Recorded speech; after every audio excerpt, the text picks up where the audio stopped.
And so for Descartes, he needs a like basis and a starting point, and this is his doubting self. But for the Pyrrhonian, they don't need anything, and this doubting itself becomes the very confirmation to the existence, and also becomes meaningful in itself. And we can interpret this as the doubting is no more this than this. We have talked about the diagnosis and the background modernity has offered. And so as we have said, the early modernity thinkers has this rather complicated but generally speaking very deeply connected way with the classics. So now we turn to talk about the modern and the pre-modern. Now we first begin with this indication of the overcoming. As we have said, this Nietzsche's designation can be used in the modernist struggle and also in our philosophical development. Now here we begin a very important concept, the child. And so here is Nietzsche, quote, "Three transformations of the spirit I name for you. For the spirit becomes a camel, and the camel a lion, and the lion at last a child." So here for Nietzsche, we must take this three-stage transformation. And so the first is the camel. We are acquainted with common beliefs and we try to follow them. So this is a state of among the herd. And then we must become a lion, and we will talk about it later as a great despiser, so that this destructive force can be the very negation, the very dialectic in the darkness of the herd, and we can then transcend it to go beyond the good and evil. But what's here, and it's very important, is in Nietzsche's philosophy, his last goal is to become a child. A child, of course, is not considered as someone uneducated and innocent. That actually much resembles only the Christian dogmatism and is completely contrary to our designation here. For them, the child is innocent and unlearned from society. But actually, that innocence is the very ignorance all the Greeks hated. And the child we talk here is only about the authenticity and the inwardness to themselves, but also about their direct expression of passion. So this combination, as Nietzsche says, the combination of the Dionysian and the Apollonian can become the perfect persona of the individual, and this is actually the very meaning of the child. Now, the child is not an isolated conception. We have also the writer Baudelaire and his emphasis on the child. Quote, "All spiritual faculties pure and unimpaired. The child sees everything as a novelty. The child is always drunk. Nothing is more like what we call inspiration than the joy the child feels in drunk. Nothing is more like when we call inspiration than the joy the child feels in drinking in shape and color.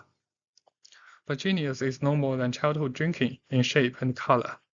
So here we can see, although Baudelaire was born from Christian faiths, but he also takes a very clear and insightful understanding similar to that of Nietzsche. And here, presumably, he's talking about like poets and artists. So he talks about childhood drinking in shape and color. But he emphasizes on the drunkenness. So this perhaps was something the common people attach to the romantics. So they are like artistic lunatics. But as Nietzsche says, there's always madness, there's always reason in madness. So Baudelaire here says that the direct pursuit of passion, the direct expression of the all self can become the very virtue of the modern artist. From these two quotes, we can conclude that so here, it is a combination of authenticity and wisdom. wisdom is not objective anymore, as is claimed by all past philosophies and also by religions. But wisdom is something that we create and is something of us, in us. So this is directly connected with our authenticity. But on the other hand, our authenticity is not something of innocence of the nature of ourselves, but it must be carefully trained and developed in a good way, so that it becomes like the aesthetically correct. And so with this combination, one can expect to become a child, which is the final goal for the modernist thinkers. But as we have emphasized, even if we cannot solve the problem of modernity, this is a state that we can never escape, and if we do not improve the situation, we cannot go back. This can be interpreted by this Schopenhauer's quote, Adam said aliter, the same, but otherwise. So we can say that although we have emphasized the individuality and subjectivity, and these things are like the true nature of us, so they remain the same. But our perspectives of us were largely based on common beliefs, as we have realized. So as we have discussed them in our own modernization, which I will talk about later, I am the same person, but otherwise, but a different person to the like a pre-modernized person of myself. So this come to the second topic, the birth of authorship.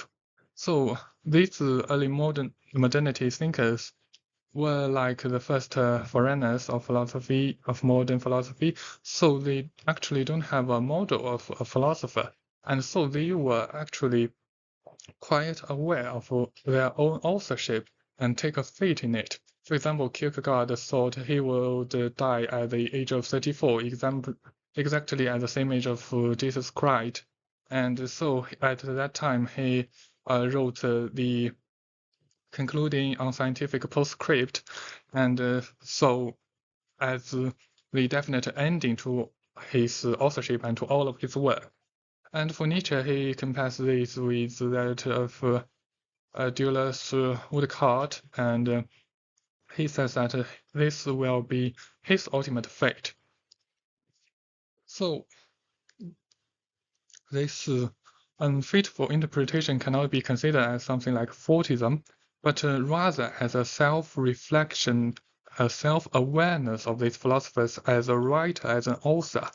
And so that's we will talk about now. So here, the first figure of modernity, Kierkegaard, his authorship is truly very interesting.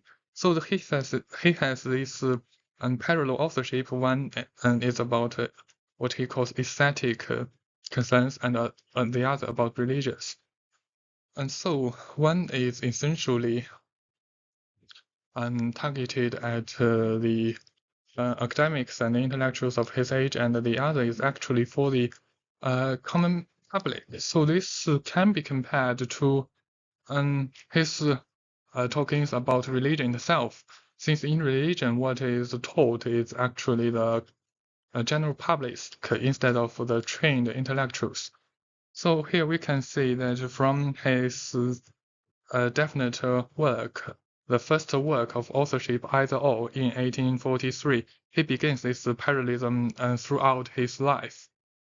At least in the first part of authorship, until the prepared death. And so this work is paired with two upbuilding discourses, also 3 months later in that year. And so go further on, this parallelism is always occurrent in his authorship, and so unsurprisingly, it is concluded and combined into one work, the concluding unscientific postscript in the 28th February 1846. So that work is concluding to his philosophy, and also as the final epilogue to all these parallel works of his own life. For Nietzsche, he was, of course, a very skillful and self-conscious writer, and here shows a picture of the bi-use theater. So that was Wagner's designation, and Nietzsche at the time was quite enthusiastic about it and was very active in communicating with other individuals in support of the building of the theater and also of its performances. So from this, we can say that Nietzsche's concerns has this primordial aesthetic factor, and also his authorship can be seen as a whole as his own philosophization, as his own intellectual development and of his own life. So we can say that this affair with Wagner largely changed his authorship throughout these years. And of course, Nietzsche felt that he was betrayed by Wagner, but and we can see as a whole that actually his own development was still quite rapid and fruitful. Now we turn to the last figure, Marx. So here shows a figure of Marx and Engels. So they were friends and collaborators, and so Marx's authorship can also be largely attributed to Engels, since they share a lot of thoughts, and Engels made a lot of contribution in collecting and publishing Marx's works after Marx's death. Now we turn to what Nietzsche calls the great despiser. So as we have seen, this self-reflection, self-negating, and self-conscious factor is very important for all modernity thinkers. But we should take a further step here in both the philosophical and intellectual concerns, and that's not merely than that. And we can see that this destructive power, although purely negative, need to be utilized and be adapted to our own purpose, so that it can become a positive thing and also very fruitful in our own life. So here has a quote from Nietzsche, and here I want to emphasize again this quote, and here to focus on the sentence, and the camel, a lie. So although we have said what a child is supposed to be, but for these early modernity thinkers, they know that they were foreigners, and they want to complete this task at their age. And as we will see in the end, so Nietzsche talks about there's still a lot of houses to be built. So he believes the philosophers of the younger generation or the philosopher of the future to accomplish this task.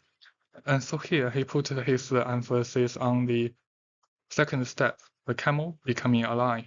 And also in his unfinished work, the re-evaluation of all values, we can see that this negative aspect of Nietzsche's work. So he serves as a forerunner and a despiser, and he destroys all these past conventions so that the younger generation can take this task in building our houses, in building houses of the future. What we have seen from this quote is, of course, the destroying of past beliefs of actually everything in the society and in our life. And we really want this painful but fruitful new birth of ourselves. But at the same time, we can see this self-preserving. And what we really want to destroy and to reflect is our language in communication with the world instead of ourselves. So we don't want to be a modern force in trade of our soul with the devil, but actually we want a better understanding and a truer expression of ourselves. And so, with this aim in mind, not just the despising factor, we can say that this has a lifting power. So for a genius, this becomes the very beginning of his intellectual development.